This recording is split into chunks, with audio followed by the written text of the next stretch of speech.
What's up guys, it's Tommy here and welcome to our latest brand new Liverpool transfer news video. And the major update is that Mo Salah is still reluctant to lower his wage demands and he wants around £400,000 per week. Then today's big question, guys, let me know in the comments below. I want to hear your opinion. Do you think Salah deserves that contract? Do you think Liverpool should give him £400,000 weekly wages, even if it upsets Liverpool's wage structure, and even if, you know, as a result, maybe Van Dijk or Alisson or Fabinho or other players will knock on Liverpool's door and demand a higher wage? Or do you think Salah deserves it? Do you think Salah is a Liverpool legend and he deserves that contract? Which camp do you fall into? I think I'm in the middle. So I think Salah deserves a big contract, but maybe not necessarily £400,000 per week. But also I want Liverpool to do absolutely the maximum that they can stretch themselves for, giving Salah a new contract. And how I would do it, I would maybe sell Minamino, Nat Phillips, Alex Oxlade-Chamberlain, some of the fringe players that Liverpool don't really need, and I would use that money to actually give Salah a big signing bonus. So let's give him like £300,000 weekly wages, but let's give him like a 10 million signing bonus, which I think Liverpool can generate through player sales. And that way, Salah, if you divide that up into like the 3 years, Salah actually gets the big wage rise, but he doesn't, in terms of weekly wages, Liverpool can still say, well, Salah is earning only 300,000, so Van Dijk, who is on 250, shouldn't demand a much bigger wage because Salah is Liverpool's best player. He is our top goal scorer. Every single season that since Salah signed for Liverpool, he has been the top goal scorer. Last season he was the top assist guy as well. And if you negotiate with Salah and give him a big signing up bonus, that could offset the lower wages that you offer him. And also you should include big bonuses in and add-ons into the wage structure. So if Salah hits 20 goals, he gets a big bonus. If Salah hits 25 goals, he gets another bonus. If Salah hits 30 goals, and so on, you get the drift. If Salah gets 10 assists next season, he gets a bonus. If Salah gets 15 assists, I mean, Liverpool can negotiate a lot of these little clauses into Salah's contract, so to incentivize him to keep performing at the top level, but also to keep his base wage lower, but the add-ons and the bonuses and signing on bonus, if you add everything up, it could amount to £400,000 per week if Liverpool win either the Champions League or the Premier League, and if Salah performs to the maximum of his ability. And this way you also basically guarantee that Salah will absolutely drive himself forward and try to get as many goals and as many assists. But I think Salah does that anyway. He has an immaculate drive and he's a very goal-oriented, very motivated person. He also has an incredible team around him who makes sure that Salah keeps himself in tip-top shape. His conditioning, his work rate, his work ethic is second to none. And The Athletic's Adam Crafton has highlighted Liverpool's super business in recent times as helping the club develop a strong position when it comes to negotiating with Mo Salah. So Salah can, say that I'm your best player, I'm your most important player, I'm your top scorer, give me £400,000 per week. But then Liverpool, in reply to that, can say, we signed Darwin Núñez, we signed Luis Diaz, we signed Diogo Jota, we already have the next generation of attackers coming through. So if you don't lower your wage demands a little bit, we can just let you go on a free transfer and we can find a Mo Salah replacement. Federico Chiesa has been rumored to be on Liverpool's radar maybe for next summer, and other players as well. And should the 30-year-old Salah depart next summer, Julian Ward and the Liverpool recruitment team will have one hell of a task on their hands to essentially replace a irreplaceable player. Salah is the one player in the Liverpool team who is absolutely irreplaceable. That's why I said Liverpool should work around the wage structure and somehow find a solution to give Salah what he wants while not upsetting other Liverpool players in the team as well. Liverpool have an incredible amount of revenue, so they should be able to work something out. Liverpool have very smart people working for them, much smarter than I am, so I really hope that they can work out a solution so we convince Salah to stay at Liverpool. What is 100% certain is that Salah will stay next season, and he will give his absolutely everything to the Liverpool cause, and he will try to do everything in his powers to win the Champions League, the Premier League, and all the trophies. And the Mirror is reporting that Liverpool FC as a football club have no concerns that Mo Salah will allow his standards to drop when he runs down his Anfield contract next season. Liverpool are braced for the possibility, the prospect of Salah carrying out his threat to walk out of the club for nothing in 12 months if you refuse his wage demands for basically Liverpool.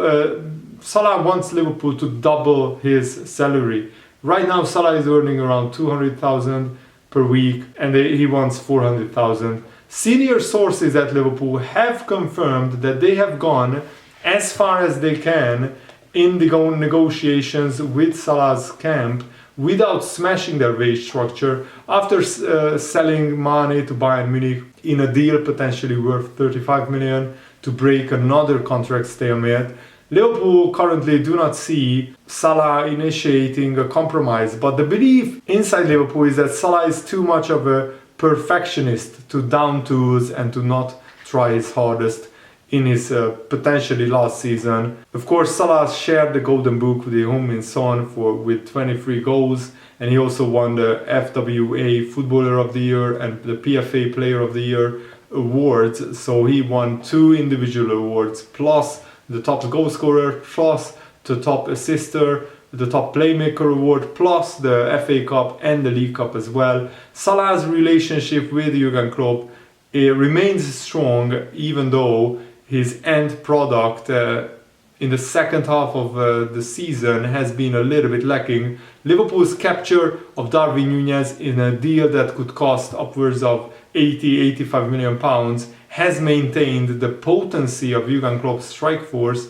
They've also signed Fulham teenager Fabio Carvalho in a deal worth 5 million plus add-ons, and of course Liverpool have confirmed the 18-year-old Aberdeen right back Calvin Ramsey as Liverpool's third transfer, and that is in total worth 6.5 million, that deal. It would be very much against the character of Mo Salah if his standards slip and he wouldn't put in 100%. But I think Salah put in 100% and he was just not the same player. And Liverpool's hand is also strong when it comes to negotiations in the aspect of, Salah hasn't pulled up a lot of trees in the second half of the season. I think he only scored like 4 or 5 goals in the second half of the season. He really should have scored a lot more, to be frank, with the chances that he got. But Liverpool can do something that Paris Saint-Germain did in negotiate with Salah throughout the next season during his 1-year contract. So Salah got 7 goals, not 4 or 5, in the second half of the season. He had a great goal scoring spree, scoring against Inter, Norwich, and against Leeds United 2 goals. So he scored 3 games in a row. Then he had a 3-game goal drought, then he scored against Brighton, and then he had a massive goal drought, scoring not scoring in like 7 or 8 games. Then he scored 2 against Man United, but that was in April, and after that he only scored 1 goal against Wolves and nothing else from April, from the end of April. So in the last month Salah scored just 1 goal for Liverpool. So that's why I'm saying that his negotiations, could be a little bit trickier for him. And according to Adam Crafton, Liverpool are set to sit down and enter another round of negotiations with Mo Salah over a potential contract extension. And Adam Crafton noted that Liverpool understands Salah would be potentially prepared to move to another English club if Liverpool fail to extend his contract, and that's why it's even more important for Salah to stay at Liverpool. So Liverpool should do everything in their powers to do that, to extend his contract. I can see Salah maybe going back to Chelsea, but Liverpool fans would never look at Salah the same way if he did that. It would be a massive betrayal. There are big rivalries between English top flight clubs, especially the top six. So if Salah went to anybody bar, Tottenham or Arsenal, Liverpool fans would be very, very upset, I think. But why would Salah go to Tottenham or Arsenal? I can only see Salah going to Chelsea or maybe Man City. But if he went to Man City and won the title with Man City, Liverpool fans would never ever forgive Salah for that. And I find it a little bit difficult to imagine Salah basically be prepared to sacrifice his legacy in front of the Liverpool fans and go to a rival club.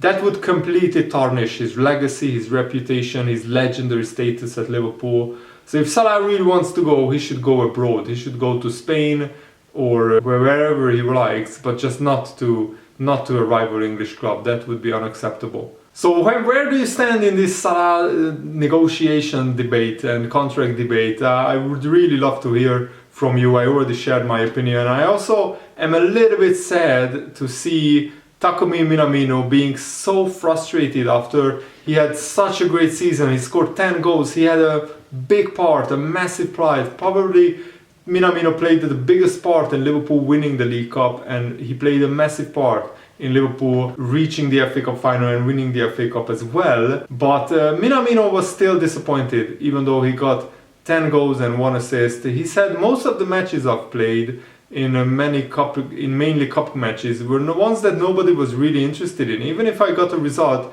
it wouldn't have any repercussions. I didn't think about those external things at all. I just pushed myself hard to prove my own worth. As a player, I've never had such a difficult period of not being able to compete before. I was conscious of how I could maintain my condition in that situation and how I could use my frustration to the next. Of course, it was fulfilling as a footballer to be able to fight to the end with the possibility of winning all the titles, but at the same time, as a player, it means a lot to go out and get a result in an important match. People say I went out and got a result, but I don't think I did anything significant. I was just doing the usual things, and it was more frustrating than a good response. I want to be a player who can play in more important matches and leave results. It's so sad to me to see Minamino thinking like this, that he didn't do anything significant. Minamino, you did something very significant. You contributed massively to Liverpool winning 2 trophies and also being 15 minutes away from winning the title and being 1 match away from winning the Champions League. He was a big part in the FA Cup and the League Cup, and he played a small part in the Champions League and in the Premier League. Yes, he probably wanted to play more important matches, but Liverpool have such an incredible world-class team that Minamino just couldn't get into the team enough times to contribute massively in the major competitions, and I think that's why Minamino wants to leave. And Simon Hughes is a journalist who thinks that Minamino can redefine himself. After Darwin Núñez arrives at Liverpool, he said that this is an opportunity for Firmino to redefine himself for a second time in his Liverpool career and alter the threat angles from the team as a whole. Firmino arrived in 2015 as an attacking midfielder and was initially deployed on the right. For 6 years he was Jurgen Klopp's centre forward, and Jurgen Klopp and Diogo Jota came in, and his performances contributed to Firmino being out of the team, and also the performances of Mane as a striker seemed to bring that era of Bobby Firmino as a striker to an end. But Firmino played just 20 Premier League games last season, but that number will surely increase if Jurgen Klopp accommodates Núñez and makes Liverpool less predictable by using a shape he was familiar with at Borussia Dortmund, and that is the 4-2-3-1 formation, and that could may be the answer to Liverpool's problems. Playing Firmino behind Darwin Núñez and having Salah on the right and Luis Diaz on the left would be absolutely an amazing front line with a lot of firepower, and I think Liverpool will try that out many times next season just to see how it works. And Fabrizio Romano also is saying that Divock Origi will be in Milano this week to undergo medicals and sign as a new AC Milan player on a free transfer. So good luck to Divock Origi, the cult hero, the Liverpool legend. Leaves on a very, very good note, having won a lot of trophies, 6 trophies in total. What a career Divock Origi had at Liverpool. And that's it for today's video. I really hope that you guys enjoyed it. Thanks for watching. Have a nice day. See you later.